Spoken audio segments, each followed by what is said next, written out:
예수 그는 실로 왕이셨지만 하늘 영광 버리고 이 땅에 오셨네.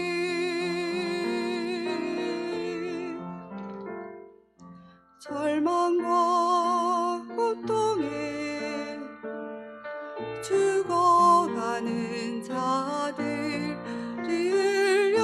구원하시기 위해 오셨네. 낮고 천한 말구유에서 나시고 머리 들고 쫓아 없이 사셨네.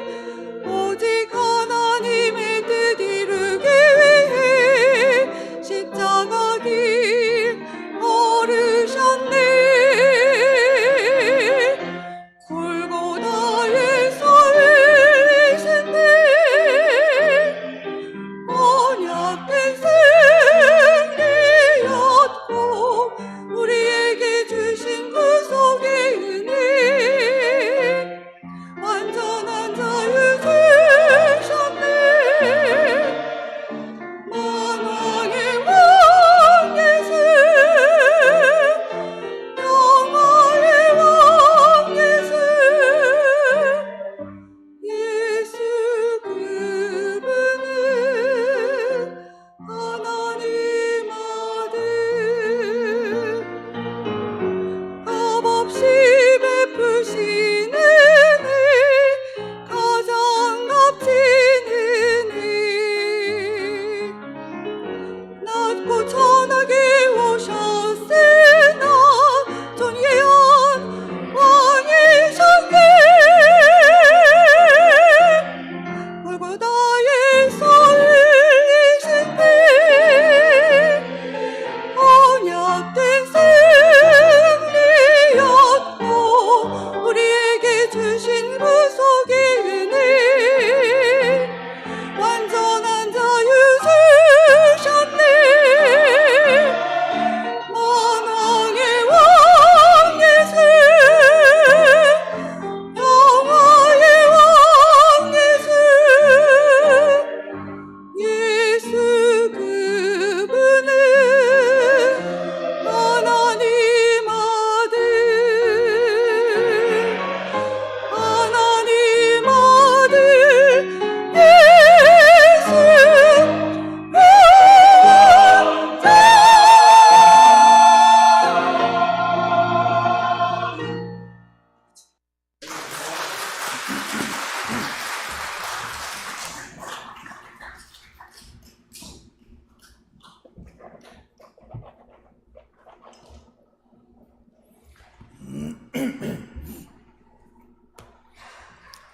늘 평소처럼 아름다운 찬양인데 오늘 솔로가 특별히 은혜롭게 잘하셨어요.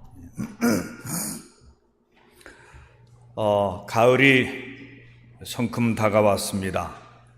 9월 첫째 주일입니다. 앞에 옆에 뒤에 있는 분들하고 인사합시다. 하나님의 은혜와 평강이 당신에게 같이 하시기를 축복합니다.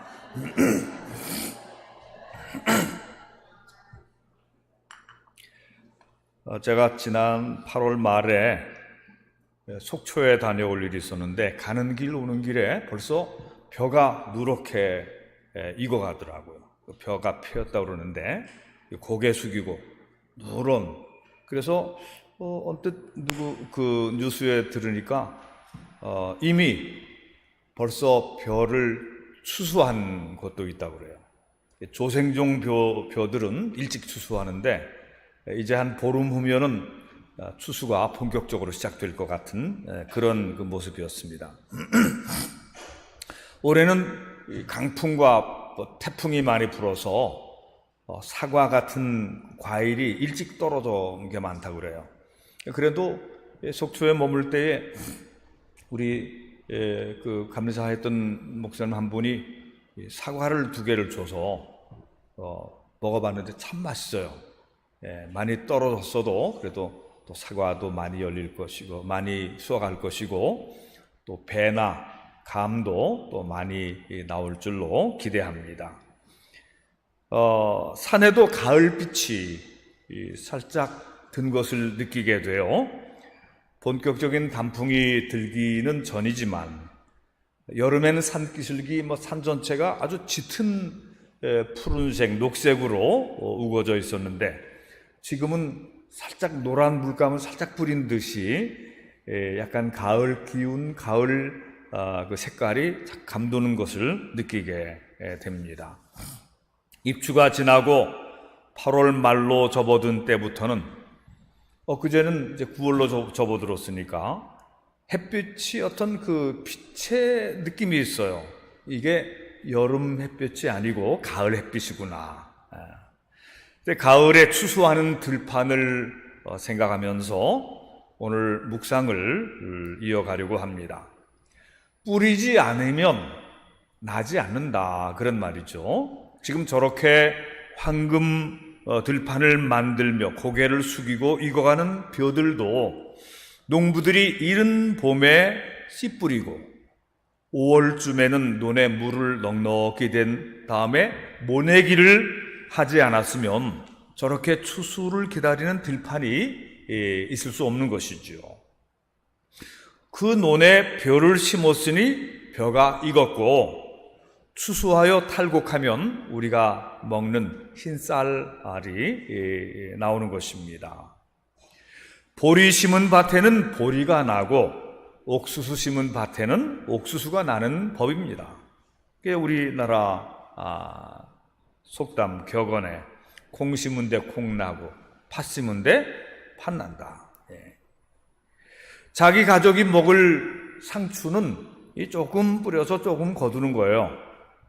근데 가을 김장을 위한 배추나 무는 많이 뿌리고 많이 생산하지요. 많이 심은 곳에서는 많이 거두는 법칙인 것입니다. 그런데 창조주 하나님께서는 농부가 씨앗을 심은 것에 대해서 최소한 30배, 예수님이 말씀하셨잖아요. 30배, 60배, 100배 혹은 그 이상을 거두느니라 그랬어요. 그래서 저도 좀 이렇게 관심을 가지고 보면 실제로 콩을 심었는데 10배를 거두는 게 아닙니다. 콩을 심었는데 콩 하나가 아주 잘 안 열리면 30배 열리는 거예요. 보통 120배, 200배 콩 하나를 심어가지고 그렇게 많이 열리는 것입니다. 옥수수도 마찬가지고. 이 벼 같은 거, 저는 이 관심을 가지고 이 하나님 말씀, 예수님 말씀을 따라서 그러면 벽시 하나가 심겨져서 그게 나와가지고 나중에 이렇게 벼가 이렇게 펴였을 때에 그걸 제가 한번 씌워봤어요. 씌워봤는데 보통 80알, 90알, 많으면 100알이 넘습니다. 근데 그게 60알밖에 안 되면 그거는 흉년이 들은 거예요. 흉년이 많이 든 것입니다. 근데 80알, 90알 넘어가면 이제 평년작이 되는 거고 100알 넘어가면 이제 풍년이 되는 것이죠. 벽시 하나가 심겨져서 보통 80알, 100알 이상이 나오게 되는 것이죠. 한 가마를 뿌렸으면 100가마가 나오게 된다, 그런 얘기입니다. 이것이 하나님께서 태초부터 피조물 인간들이 먹고 살 수 있게, 넉넉히 먹고 살 수 있게 계획하신 창조의 원리인 것입니다. 하나를 심었는데 10알 열리는 것은 없다 그런 거예요. 100알 이상 열린다죠. 농부는 하나님이 주신 땅에다가 하나님이 만들어주신 씨앗을 심기만 하면 되는 것입니다. 물론 잡초나 돌을 제거하고 해충을 방지하는 수고가 필요하지만 원재료는 모두 하나님이 예비해 두신 거예요. 그래서 심고 사람이 물 주기도 하지만 하나님이 비를 내려주시는 거예요. 하나님이 햇볕도 비춰주시고 땅속에 영양가들이 있어서 그것이 이제 씨앗이 자라나서 줄기가 되고 꽃이 피고 열매가 맺고 또 그렇게 되는 것입니다. 농부가 씨를 뿌렸다고 전부 농부가 한 것이 아니에요. 농부는 10분의 1만 한 것이고 10분의 9는 다 하나님이 하신 거예요. 그리고 원천적으로 그 씨앗도 하나님이 주신 것이죠. 농사에는 논농사와 밭농사가 있고 과일을 재배하는 과수원 농사가 있어요. 또 농사와 직접 연결되어서 목축업이라고 하는 것이 있는데 소나 돼지를 키우고 양이나 염소 혹은 닭을 키우는 이런 것들을 목축업이라고 하는 것입니다. 직접 농사는 아니지만 농사와 아주 긴밀하게 연결이 되어 있어요. 다 농부처럼 수고하고 땀 흘림을 통해 그 결실을 얻게 되는 것입니다. 어업도 마찬가지예요. 어업은 바다의 농사와 같은 거예요. 연안 바다로 혹은 멀리 원양으로 나가기도 하지만 어부들은 밖에 그 배 타고 나가서 물고기들을 그물이나 낚시로 잡아 올리고 갯벌에서는 낙지와 조개와 게들을 잡아 드리는 것입니다. 때로는 조개를 씨를 뿌려 놓는다든가 그렇게 해서 조개가 많이 자라나서 수확하는 경우도 있지만 대부분 다 저절로 자라나는 것들입니다. 어떤 사람들은 물고기를 바닷물에 가두어서 양식하는 가두리형 양식하는 어민들도 있어요. 이게 농부하고 좀 비슷한 것입니다. 창세기에 등장하는 야곱을 보면 목축도 하고 농업도 하고 그랬어요. 그래서 우리 믿음의 조상 아브람, 이삭, 야곱은 그 직업이 목축업이에요.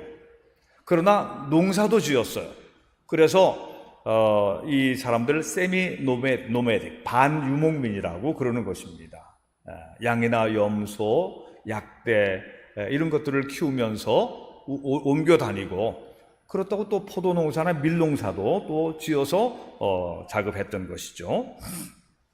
그런데 이 야곱이 라반의 집에서 이제 말하자면 대릴사위 생활을 14년 하고 그 다음에 7년을 더 하게 되는 것입니다. 처음 14년 동안에는 자기 아내로 삼게 된 라헬과 레아를 위해서 7년씩 봉사해서 완전히 대릴사회처럼 지냈고 이때 라반은 좀 너무 심했어요. 월급을 하나도 안 쳐줬어요. 먹고 살기만 하게 해줬던 것입니다. 그래도 이제 아내를 얻었으니까 거기서 그냥 지냈는데 떠나려고 하니까 외삼촌 라반이 야곱에게 말하는 것입니다. 야곱아, 네가 나와 함께 있어서 하나님이 내게 복을 주신 것을 내가 안다. 그러니 너는 나를 떠나지 말고 나와 함께 더 계속 있어다오. 내가 이제부터는 내 몫을 챙겨주마. 그랬어요. 근데 하나님께서 그 야곱의 몫을 이제 챙겨주실 때, 라반이 야곱의 몫을 챙겨줄 때 하나님께서 짧은 기간 사이에 야곱의 양이나 염소나 야곱의 소나 약대가 아주 기하급수적으로 늘어났어요. 그래서 몇 년 안 돼서 외삼촌 라반의 때보다 적지 않게 그게 많아졌습니다. 하나님이 복 주시니까 금방 부자가 됐어요. 그래서 라반과 그의 아들들이 시기하는 눈빛을 보이자 이제는 정말 떠날 때가 됐다. 그러고서는 이제 출발하게 되는 것이죠. 이제 농사 중에는 자식 농사라고 하는 것도 있어요. 제가 어릴 때는 무슨 자식 농사가 뭐 자식이 농사인가 그랬어요. 근데 나중에 그 어른이 되고 보니까 이게 자식도 이게 농사라고 정말 할만하더라고요. 야곱이 라반의 집에서 섬기고 있을 때에 양떼와 소떼를 키우는 것 외에도 자식을 낳았어요. 그래서 레아와 라헬을 통해서 아들 12을 낳고 딸도 하나 낳습니다. 그리고 종들도 많이 소유해서 큰 식구를 거느린 족장이 되는 것이죠. 우리 믿음의 조상 야곱은 그가 아직 앳된 소년 시절에 브엘세바, 저 남쪽에 아브라함이 우물을 팠던 브엘세바, 이삭이 거기서 살았던 그 브엘세바 집을 떠나서 저 북쪽 밧단 아람 외삼촌 댁으로 가던 도중에 들판에서 돌베개를 베고 잠을 잤어요. 여관도 아니고 텐트를 갖고 간 것도 아니고 그러니까 그냥 하늘을 보면서 잠을 잔 거예요. 하늘의 별이 반짝반짝 빛나는데 외롭게 조금 두려운 마음도 미래에 대한 불안한 마음도 있는 가운데 돌베개를 베고 잠을 잤어요. 근데 잠을 자다가 꿈을 꾼 것입니다. 꿈속에 하나님이 나타나셨어요. 바로 자기가 잠든 바로 옆에, 자기가 누워있는 바로 옆에 사다리가 하늘로 쭉 올라가고 환한 빛이 비친 사다리 위로 천사들이 오르락내리락 하고 그 위에 하나님의 보좌가 있는. 근데 하나님께서 야곱에게 말씀을 하시는 거예요. 야곱아, 나는 너의 아버지 이삭의 하나님이며 너의 할아버지 아브라함의 하나님이다. 내가 너 누워있는 땅을 너와 내 자손에게 줄 것이다.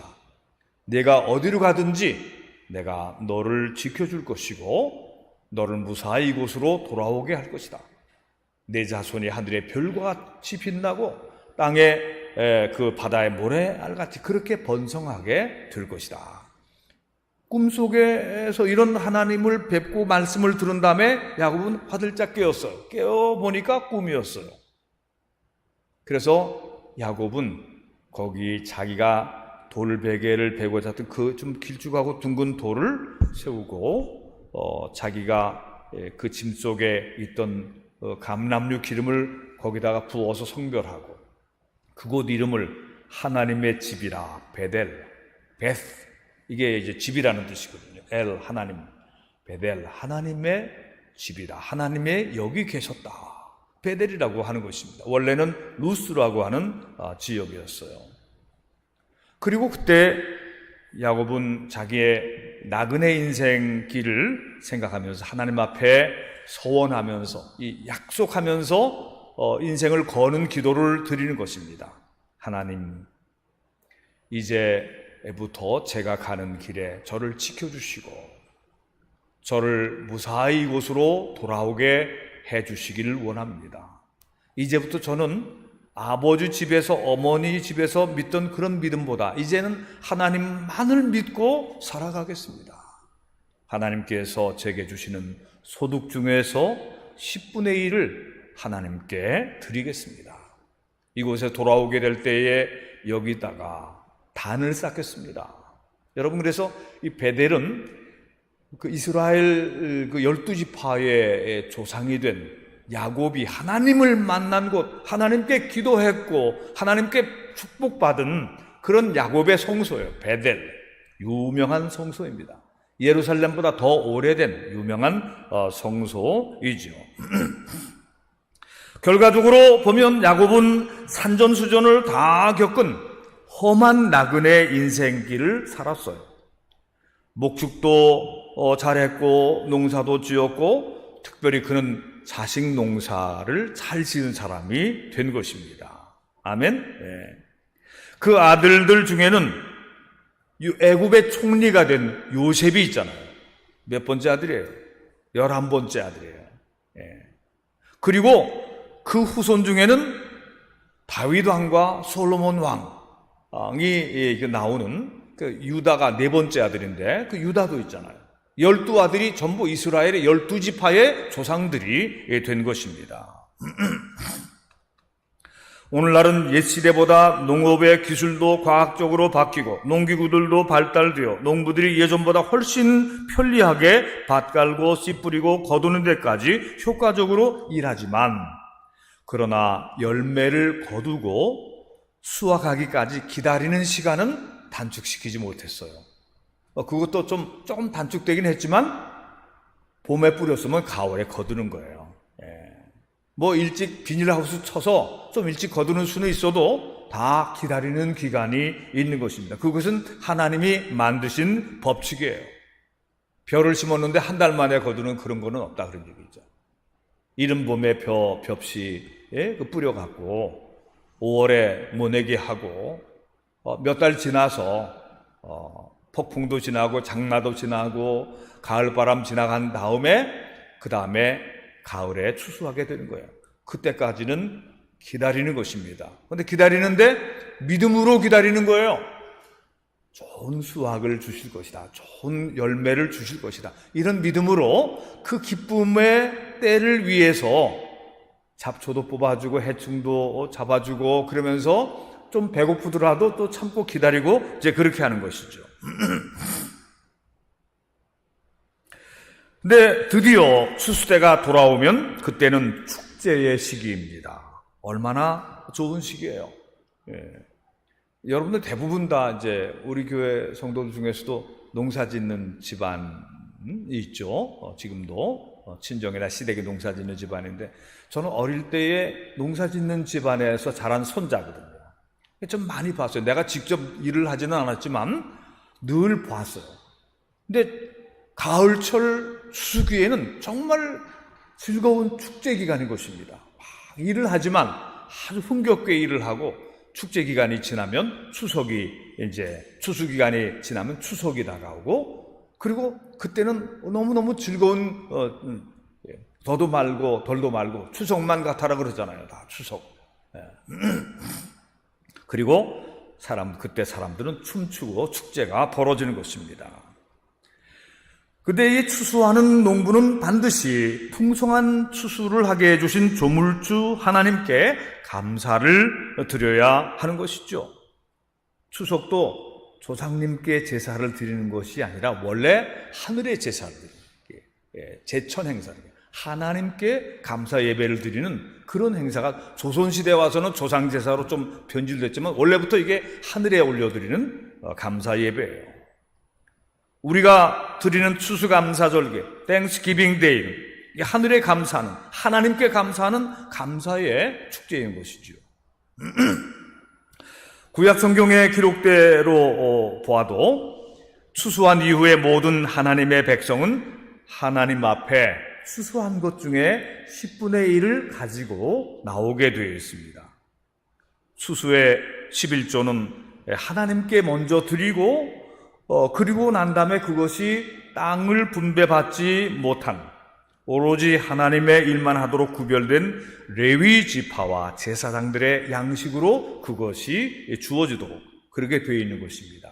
여러분 그 신명기 14장 22절을 한번 찾아보시기 바랍니다.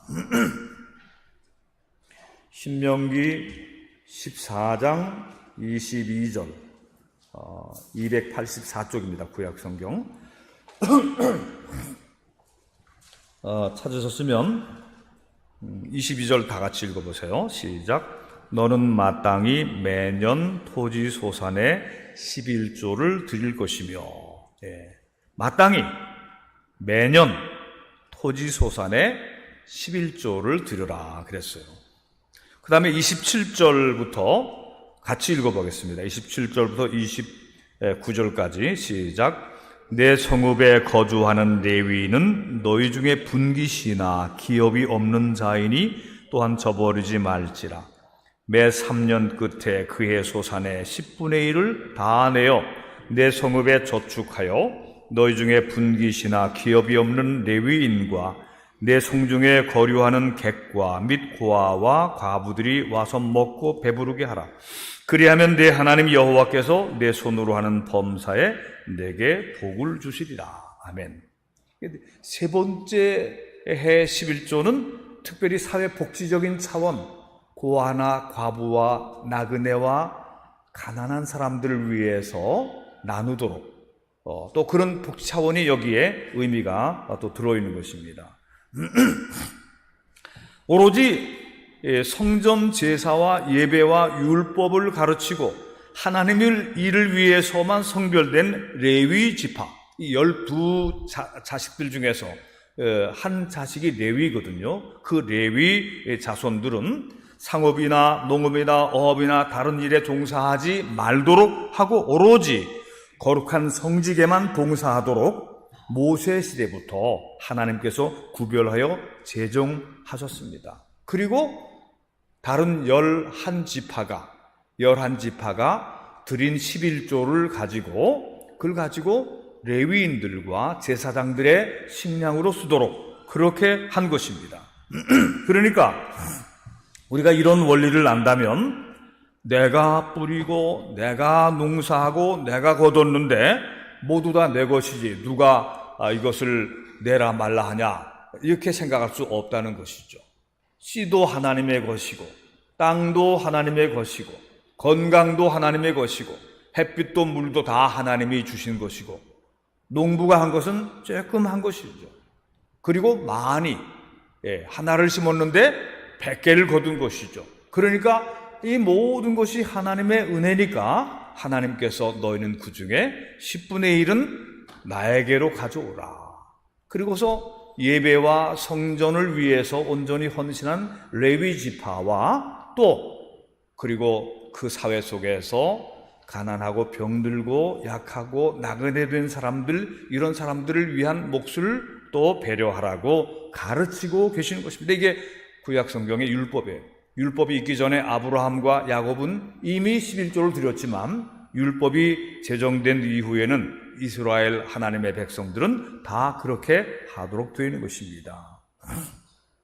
구약 성서 시대를 이어서 11조 예물은 오늘날 교회들이 운영이 되고 목회자의 생활이 보장이 되고 주님의 일을 위하여 섬기는 일꾼들이 길러지는데, 그리고 교회가 설립되고 또 국내 선교, 해외 선교, 성경 말씀 교육, 사랑의 봉사를 행할 때에 이 교회라는 기관을 위해서 드려지는 것입니다. 먼저는 하나님께 드리는 것인데 바쳐진 그 11조 헌금들이 그렇게 쓰여지게 되어 있다. 이런 원리인 것입니다.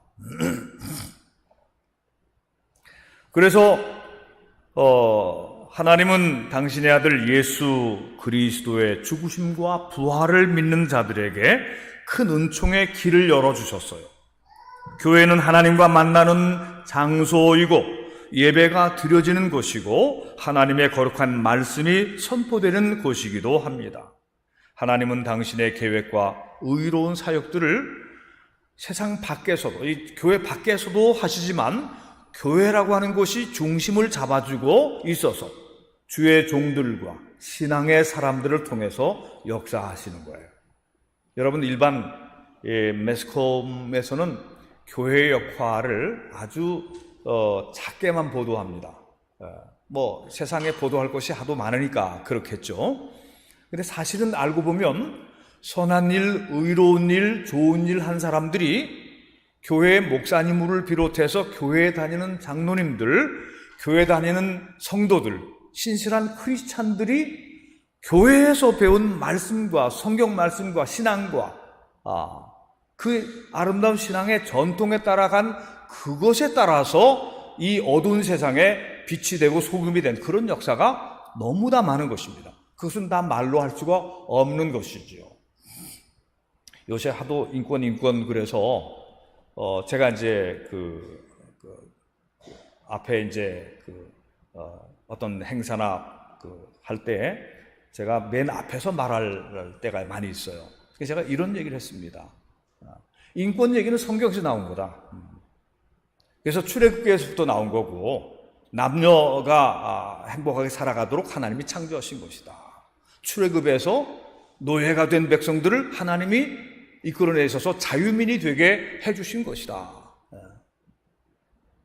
그래서 모든 인권의 바탕은 사실은 성경에서부터 나온 것이고, 노예 매매가 아주 심각했던 그 식민지 제국주의 시대 때에 그 노예 매매를 제일 먼저 막아낸 것이 윌리엄 윌버포스라고 하는 그 18세기에 영국의 국회의원이 그것을 막아내는데 평생을 다 싸운 것입니다. 결국 영국에서 노예 매매 제도가 불법으로 정해졌고 프랑스와 포르투갈, 스페인 이런 나라들도 노예 매매를 금지하게 됐어요. 교회에서부터 나온 거예요. 아주 신실한 크리스찬, 요한 웨슬레 목사님의 영향을 받은 윌리엄 윌버포스가 노예 매매 제도를 불법으로 만든 것입니다. 여러분, 미국에서 흑인 노예 해방시킨 사람이 누구예요?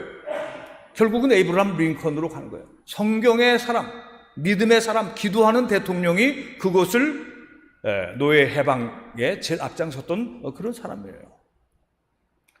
그리고 나서도 역시 그런 거 심각한 그 차별이 있었는데 1960년대 마틴 루터 킹 목사님이 평화적인 행진을 하면서 흑백 모든 사람들이 서로 차별받지 않고 모두 다 손잡고 평화롭게 사는 그런 나에게 꿈이 있습니다. 그런 연설을 하면서 나중에 마틴 루터 킹 목사님은 이게 저격을 당해서 돌아가시지만 노벨 평화상 받으셨잖아요. 이렇게 해서 인권이 되는 거지 성경이 인권의 바탕이라는 거예요. 여러분, 그래서 우리가 이 교회의 역할이라고 하는 것은 한 사회를 바꾸고 세상을 어둠에서부터 미개한 데서부터 정말 사람 살기 좋은 세상으로 바꾸는데 교회가 있었단 말이에요. 예수님이 계셨단 말이죠. 그 전에 아브라함이 있었고 노아가 있었고 그런 역사가 있는 거예요. 세상이 온통 세속적인 얘기로 가득하더라도 교회 때문에 이 세상이 살아가는 것이고 북쪽은 교회가 없다 그런 얘기입니다. 교회가 없는 세상, 교회를 엉망으로 다 만들었던 중국은 지금 보세요.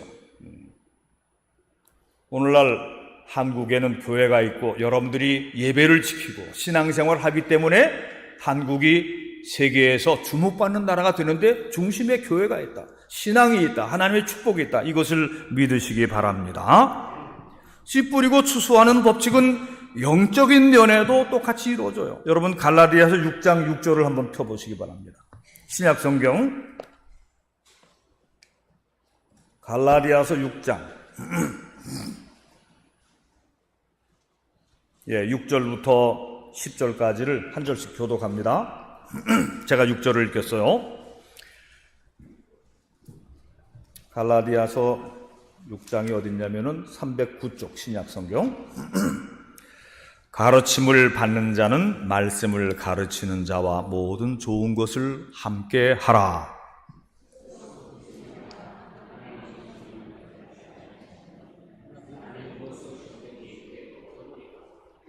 자기 육체를 위하여 심는 자는 육체로부터 썩어질 것을 거두고 성령을 위하여 심는 자는 성령으로부터 영생을 거두리라.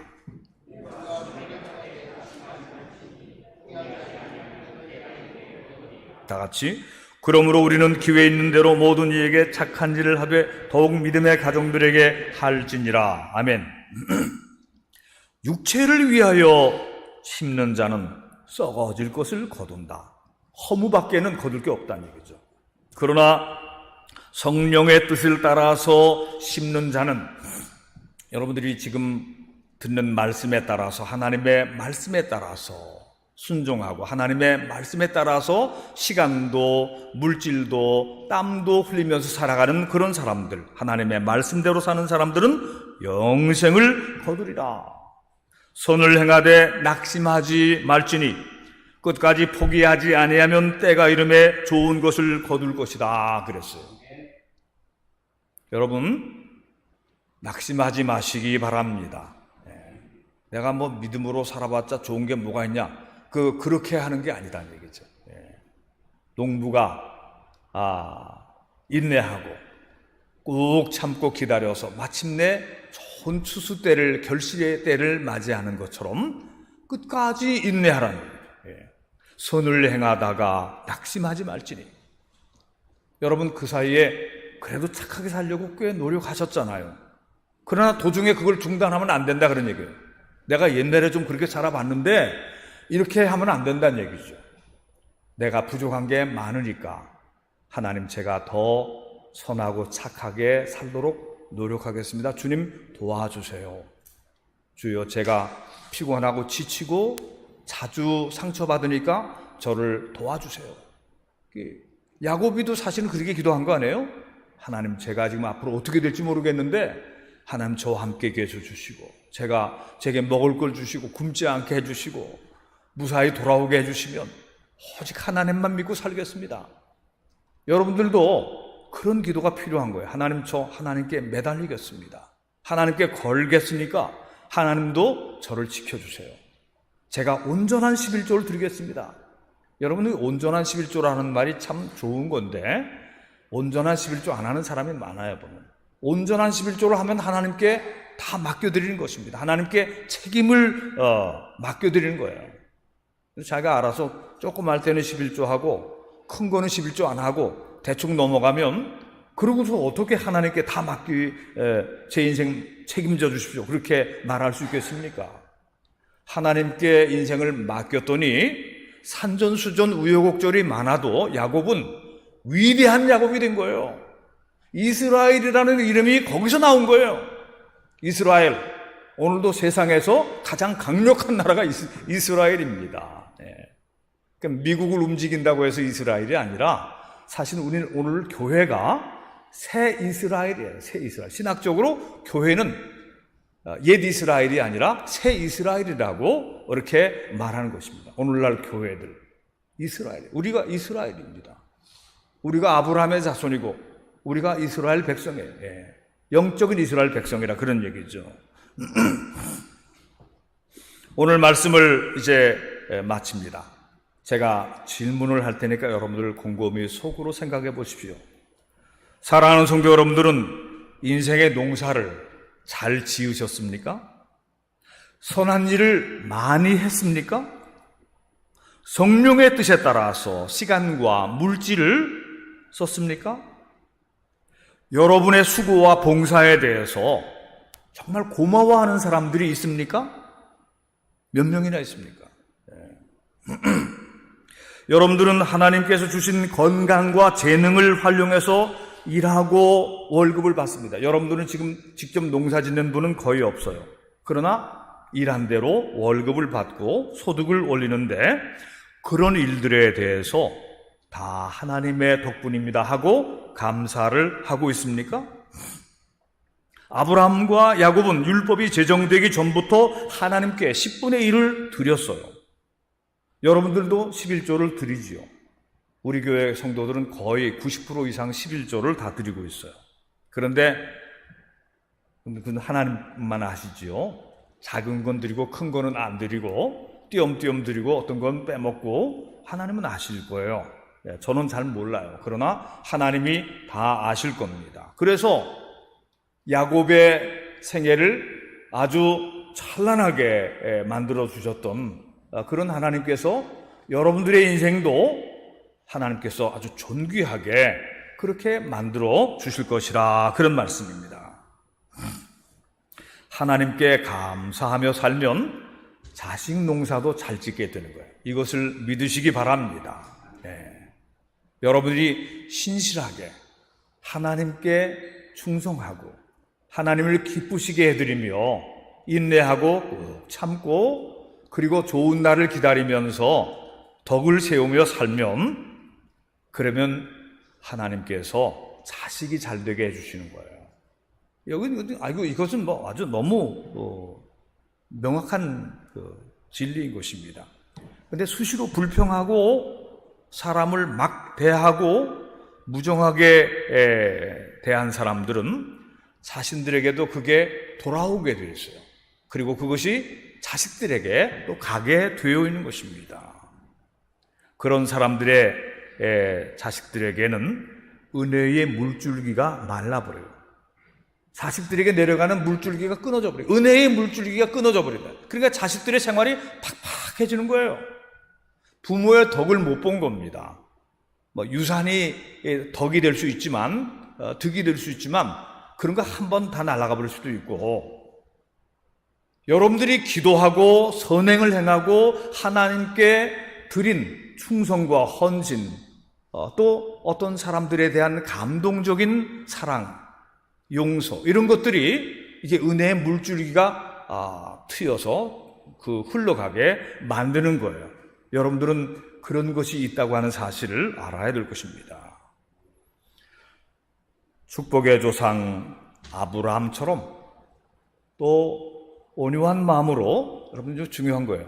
온유한 마음으로 살아서 거부가 된 이삭처럼, 말년이 특별히 아름다웠던 야곱처럼 여러분의 앞으로의 인생이 성령님의 뜻에 따라서 심고 영생을 거두는 행복하고 보람된 인생을 살기를 축원합니다. 기도하십시다.